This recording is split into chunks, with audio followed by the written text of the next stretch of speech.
Just finished a loom for premium guys a little bit before this, with highlighting the squeeze here, how we get a high rising squeeze, and that the fact that it was giving up on the downside would be bearish.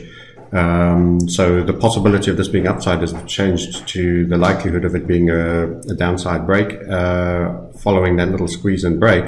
And since then, we've had the follow through that has actually led to the bear flag. So the little loom I released over here saying, well, we've got to watch that this isn't the beginning of the reversion back to the super macro bear, has now in fact led to a bear flag trigger ring event.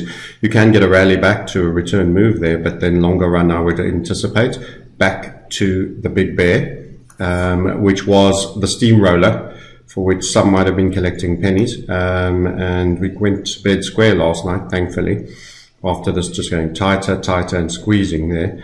But I didn't short until this morning, after it was clear that that was breaking the grind to the downside in there. So it has just gone down, and we're off fresh short after swinging quickly out of what we knew would be a little bit of guerrilla sniping on the rally. This rally has generally been a grind and quite weak. So any return move to the bear flag, now that you have a triggered bear flag, on balance of probability should be shorted. The running of these two funnels will invalidate the short-term rally's minor bullishness for that time frame. So you're already on where you would expect to get some support, the funnel of this particular setup, and hence why you will also possibly have a chance of rallying back up to the bear flag lows. But after that, I would anticipate it could get worse for BTC, and these two funnels could both run, and we could be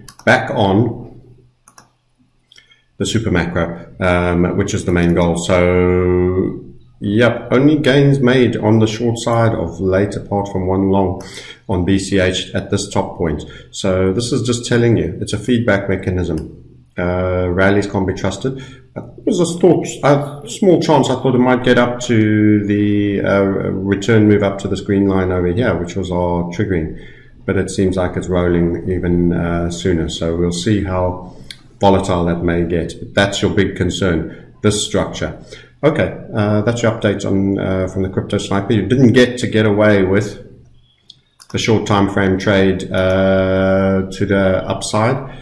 If you were watching closely, you would have been concerned about that squeeze and got out and at least got square. And then the next morning, when you saw that it was in fact quite an impulsive sell-off, you may well have sold into this rolling top here that was in. If you were paying good attention and you deserve the gains. If you were hoping for the long and you went to sleep, unfortunately, you should have had a working stop at the latest down there. So you would have been out, but there's likelihood of a small rally, given that we bumped into the funnel levels up to the bear flag point here, but I would anticipate further downside. Okay, speak to you all soon. Bye for now.